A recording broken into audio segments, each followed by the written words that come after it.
Daily predictions covering June 29th to July 3rd, 2020. Since Mercury is retrograde, I could make an error, and I'm going to keep saying this until the 12th of July because you're always error prone when Mercury is retrograde.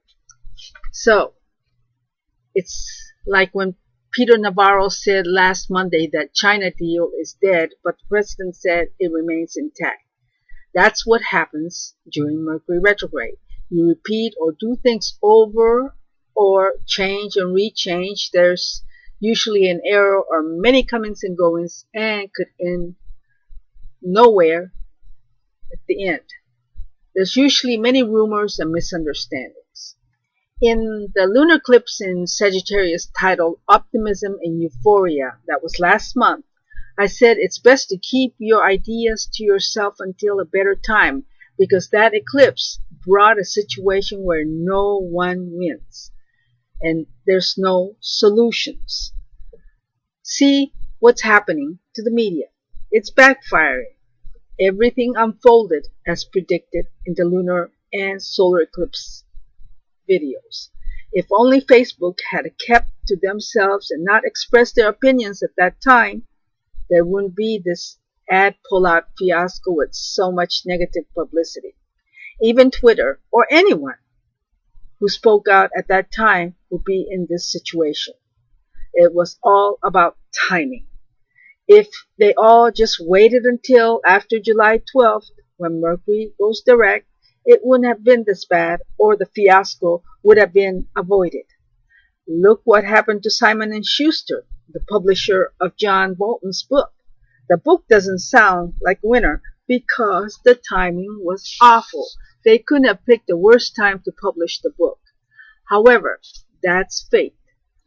President doesn't have to worry about that book because Mercury is retrograde and this matter will end up nowhere, dropped, or just peters out. When Mercury is retrograde, people suffer from short attention span. Many economists and industry experts kept saying how the dollar was going to crash. People probably thought I must not know what's going on, saying that dollar will be in demand and that U.S. banks will do well.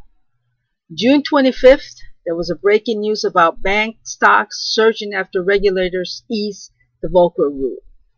On Tuesday, gold spiked to 8-year high of 1789. Oil stocks are on a good upward trend.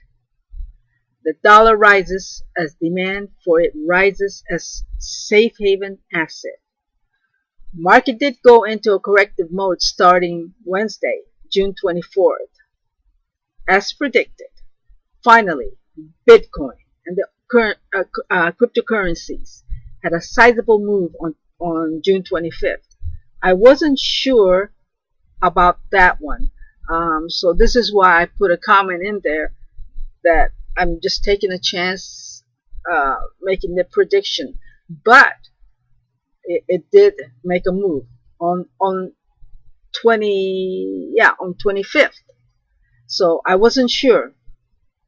But I'm glad, well, if you're short, you did well. If you were long, you didn't. Some win, some lose. It really started moving downward on Thursday.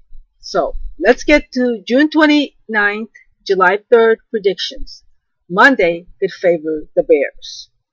They're swaying in the market trying to figure out if the direction is bearish or is just temporary. So watch the extended hours because it's going to be important. Now Tuesday, watch the pre-market closely.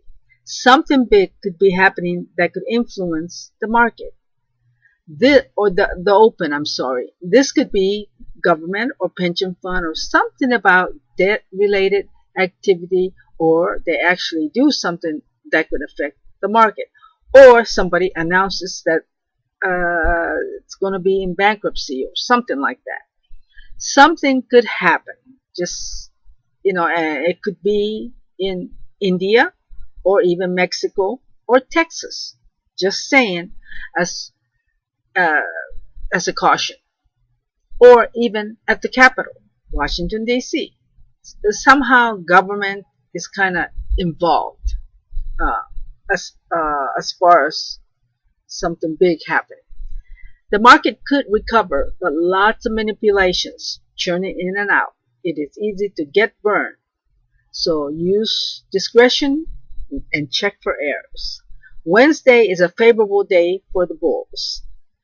Thursday, well, here comes the bears trying to eat your lunch. So the bulls have to fight it out. Many undesirable changes and will have to adjust the price to meet the target. So finally, Friday, there's really not a whole lot moving the markets. Don't get carried away with optimism. There's too much tension, so I don't think there's a lot happening. Perhaps more profit taking going into the weekend. Amazon, techs, fintechs are more favorable. Watch the dollar. And please don't forget to give it a thumbs up. You'll be supporting this channel, and I thank you.